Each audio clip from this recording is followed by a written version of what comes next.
What I did not bargain for, I had no idea. One, how many people silently are just like kind of low-key respect me and encourage me and be like, yo, do your thing in a youth.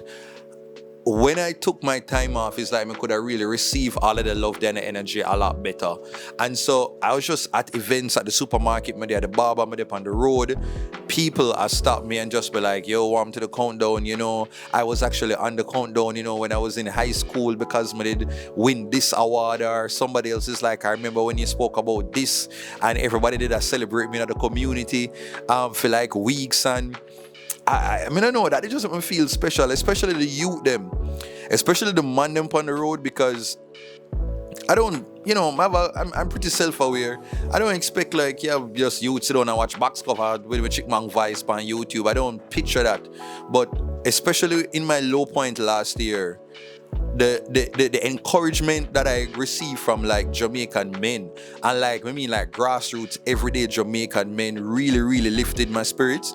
And it's something that most people don't. You think about like Jamaican man, everybody that talk about like the bad side, the negativity.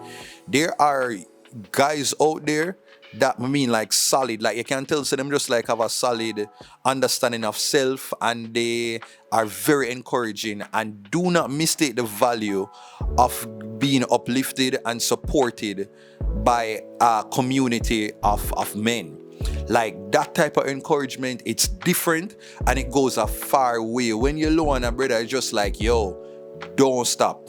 Now watch no face.